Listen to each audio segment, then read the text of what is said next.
Example 24, HN company limited की नीचे दी गई जानकारी के आधार पर स्टॉक टर्नओवर हमको यहाँ पर ज्ञात करना, उसकी गणना करनी है। स्टॉक टर्नओवर या तो स्टॉक परिवर्तन दर उसका कहा जाता है। नीचे देखो इन्फॉर्मेशन में लिखा हुआ बिक्री, सकल लाभ, प्रारंभिक स्टॉक और अंतिम स्टॉक, दो चीज़ हमको यहाँ पर जो भी दिया उसको हमको यहाँ लिख देना है। कार्य क्षमता के गुणोत्तर का ये हमारा भाग है स्टॉक गुणोत्तर, यानी कि स्टॉक का परिवर्तन दर या स्टॉक टर्नओवर। इसका सूत्र क्या होता है, बेचे माल की लागत यानी कि बिक्री माल की लागत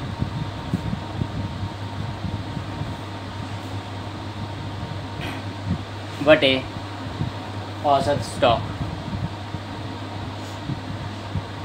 ठीक है, इन्फॉर्मेशन में क्या क्या लिखा है उसके लिए हमको चाहिए पहले बेचे माल की लागत। तो बिक्री माल की लागत है यहाँ पर देखो कहीं भी नहीं है, लेकिन हम उसको निकाल सकते हैं। किस तरह से निकालेंगे, बिक्री माल की लागत का सूत्र होता है बिक्री माइनस सकल लाभ।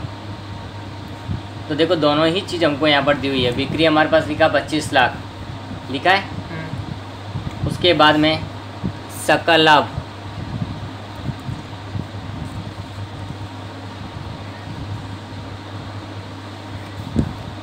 सकल लाभ कितना दिया हुआ है, 4 लाख रुपए।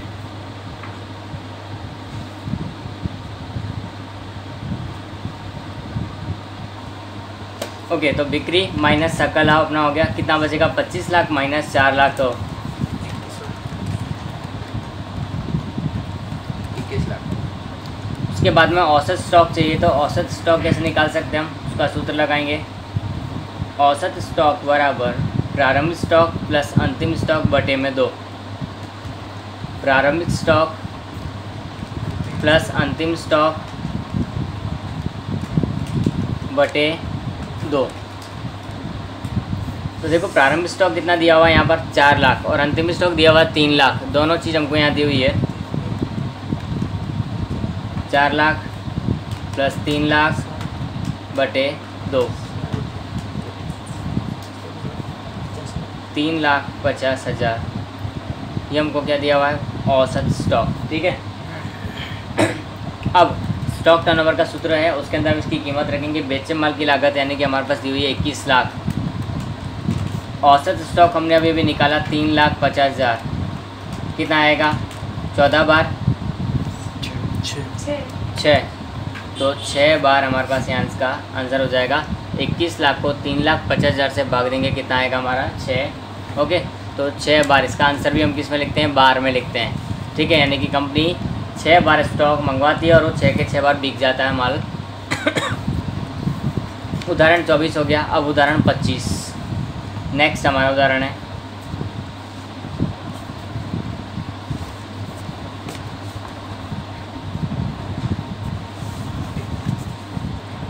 डीडी कंपनी लिमिटेड की बही में नीचे दी गई जानकारी के आधार पर स्टॉक टर्नओवर की गणना करनी है। ठीक है,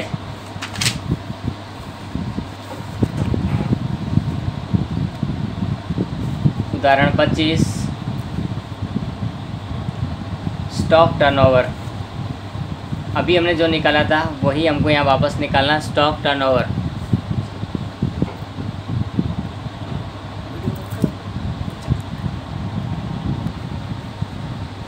ओके, डीडी कंपनी लिमिटेड है, स्टॉक टर्नओवर निकालना। स्टॉक टर्नओवर का सूत्र क्या होता है, बिक्री माल की लागत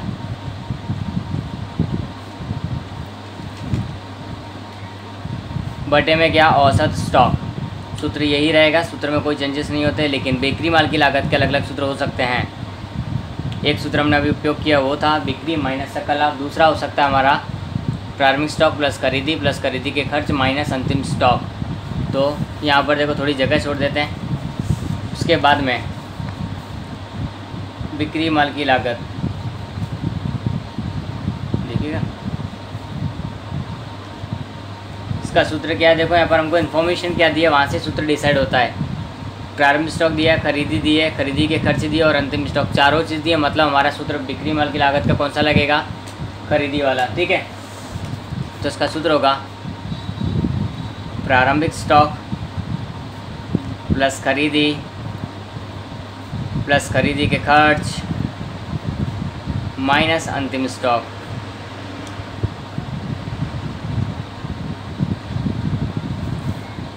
प्रारंभ स्टॉक कितना देखो 30,000 30,000।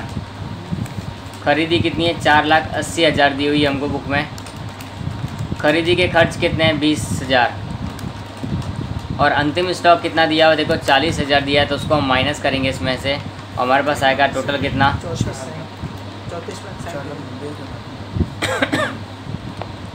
4,90,000। इन तीनों को प्लस करना है और लास्ट में उसको माइनस करना है। अब क्या निकालना है औसत स्टॉक। तो औसत स्टॉक का सूत्र हमको पता है,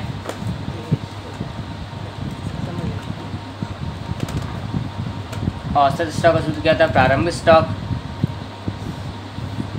प्लस अंतिम स्टॉक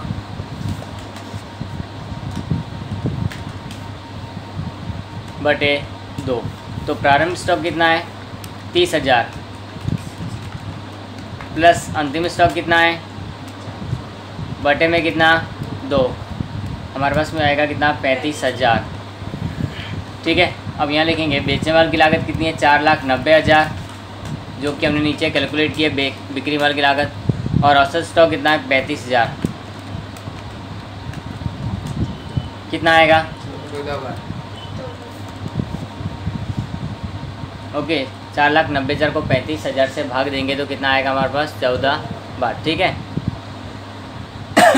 अब नेक्स्ट एग्जांपल नंबर 26 पर चलेंगे। तो उसमें हमको निकालना है यहाँ पर अब कार्यशील पूंजी का परिवर्तन दर, या तो कार्यशील पूंजी का टर्नओवर, वो भी कार्य क्षमता का ही गुणोत्तर है, वो भी हमारी कार्य क्षमता को दर्शाता है। तो उदाहरण 26,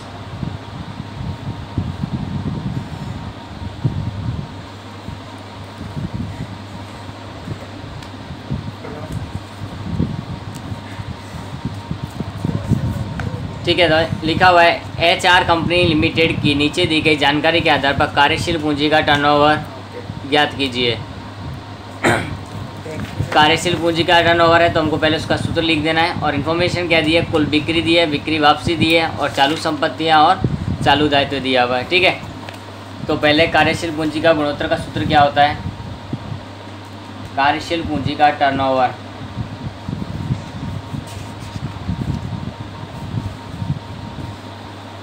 कार्यशील पूंजी का टर्नओवर बता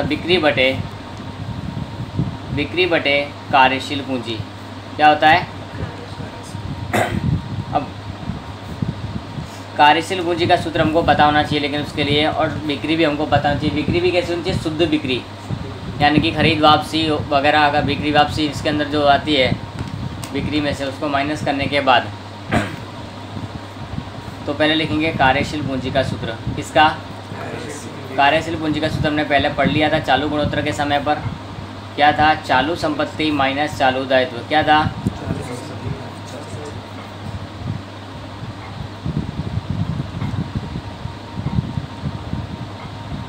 अब चालू संपत्ति हमको बुक में लिख के दी हुई है, कितनी है, तो चालू संपत्ति है 6 लाख और चालू दायित्व है 2 लाख रुपए। ठीक है। तो 6 लाख माइनस 2 लाख बचेगा कितना, बिक्री। तो बिक्री भी हम देखो चेक कर लेते हैं एक बार कितनी है। देखो लिखा हुआ कुल बिक्री 22,20,000 पर, उसमें से 20,000 बिक्री वापसी भी है, तो हमको शुद्ध बिक्री कब मिलेगी, कुल बिक्री माइनस बिक्री वापसी। कुल बिक्री माइनस बिक्री वापसी अगर हो तो उसको पहले माइनस कर दिया जाता है, उसके बाद ही हमको रकम लिखी जाती है। कुल बिक्री दी हुई है 22,20,000, उसमें से माइनस करना है सिर्फ 20,000, बचेगा कितना 22 लाख। ठीक है। तो अब बिक्री कितनी लिखेंगे ऊपर हम सूत्र में 22 लाख।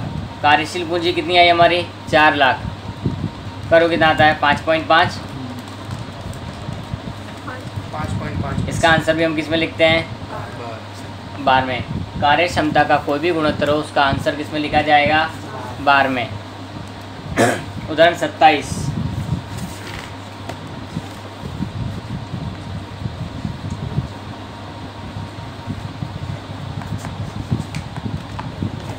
देखो 27 में लिखा है MN कंपनी लिमिटेड की नीचे दी गई जानकारी के आधार पर कार्यशील पूंजी का टर्नओवर ज्ञात करना है। ठीक है। तो कार्यशील पूंजी इन लोगों ने पहले से ही दे दी है, तो पहले लिखना है कार्यशील पूंजी का टर्नओवर, उसका सूत्र लिखेंगे हम।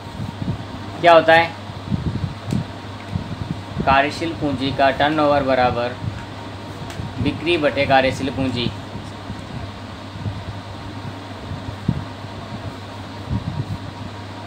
बिक्री बटे कार्यशील पूंजी, ठीक है। तो कार्यशील पूंजी तो लोगों ने दी हुई है डायरेक्टली, लेकिन बिक्री हमको तैयार दी नहीं है। तो बिक्री के लिए क्या क्या इन्फॉर्मेशन दी हो वो देख लेते हैं एक बार पहले। बिक्री माल की लागत 15 लाख और सकल लाभ का दर दिया 25%। देखो बिक्री माल की लागत दी है और सकल लाभ दिया है, तो बिक्री कैसे निकलती है? तो देखो बिक्री का सूत्र होता है बिक्री माल की लागत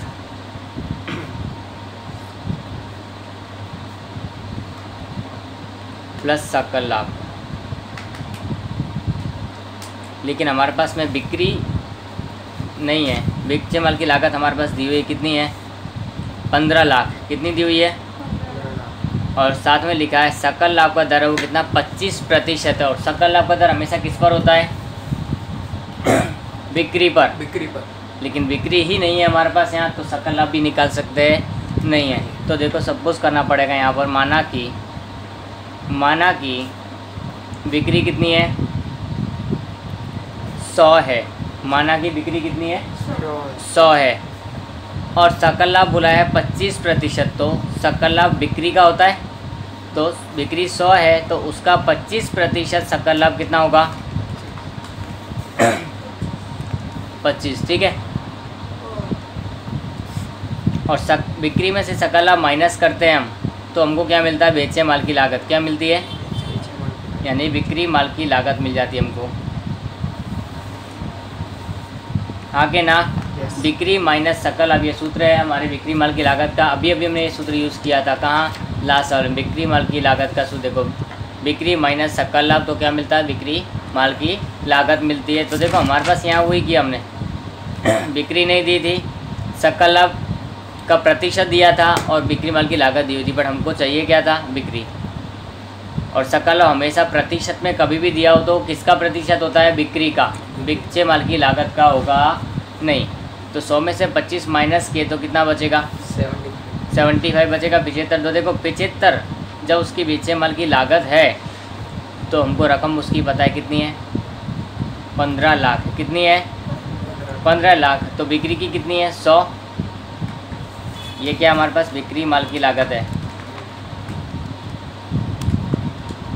75 पे कितना? 15 लाख। तो बिक्री 100 पर कितनी होगी? 20 लाख। तो 20 लाख हमारी बिक्री हो जाएगी। बिक्री हमारी कितनी हो जाएगी? 20 लाख। ये डायरेक्टली इस तरह सूत्र का उपयोग करके होगी नहीं। अगर हमने डायरेक्ट करने की कोशिश की 15 लाख प्लस 25% तो गलत हो जाएगा आंसर, ये भी ध्यान रखना है। इसलिए उतावड़ कोई काम की रहेगी नहीं हमारी, हमको ध्यान से सोच समझ कर कोई भी सवाल को सॉल्व करना रहेगा। डायरेक्टली प्रतिशत दिया मतलब वो बिक्री का प्रतिशत होता है, बिक्री माल की लागत का नहीं। तो ये हमको सूत्र छोटा वाला यूज़ करना ही पड़ता है, बिक्री माइनस सकल लाभ बेचे माल की लागत। माना कि बिक्री कितनी है? 100 है, उसका 25% सकल लाभ था, वो माइनस किया, बचा इतना। इस पर हमको रकम पता थी कितनी थी? 15 लाख थी। तो हमको टोटल बिक्री निकालनी थी, वो कितनी है? 100। तो 100 पर कितना? 20 लाख आ गया। तो देखो हमको बिक्री डायरेक्टली हम लिख सकते हैं कितनी है? 20 लाख। कार्यशील पूंजी तो हमको पहली लाइन में दी हुई है सवाल के अंदर, कितनी दी है? देखो 3 लाख। तो 6.67 आंसर हो जाएगा। तो 6.67 बार क्या हो जाएगा? 6.67 बार। कार्यशील पूंजी का टर्नओवर कितना होगा? 6.67 बार, ठीक है। अब नेक्स्ट उदाहरण 28 है, वो भी कार्यशील पूंजी का ही गुणोत्तर है। देखो कार्यशील पूंजी का गुणोत्तर का सूत्र क्या होता है?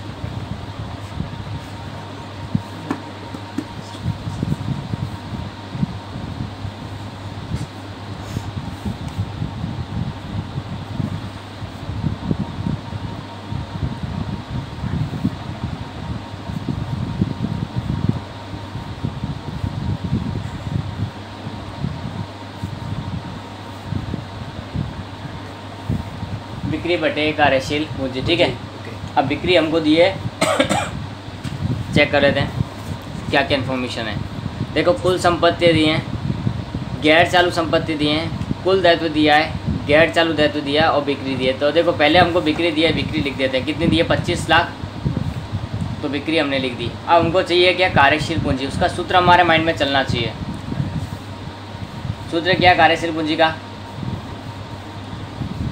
चालू संपत्तियाँ माइनस चालू दायित्व। ये हमारे माइंड में तुरंत आ जाना चाहिए कार्यशील पूंजी के दिमाग में आते ही। चालू संपत्तियाँ माइनस चालू दायित्व, ठीक है। अब हमारे पास दोनों में से एक भी नहीं है, तो चालू संपत्तियाँ हैं ना चालू दायित्व है, तो पहले ये दोनों निकालने पड़ेंगे हमको। तो देखो चालू संपत्ति का सूत्र क्या होता है? कुल संपत्तियाँ माइनस गैर चालू दायित्व। गैर चालू यानी बिन चालू। चालू संपत्तियों का सूत्र क्या हो सकता है? कुल संपत्तियाँ माइनस गैर चालू यानी कि बिन चालू संपत्तियाँ, तो हमको मिल जाएगी चालू संपत्तियाँ, ठीक है।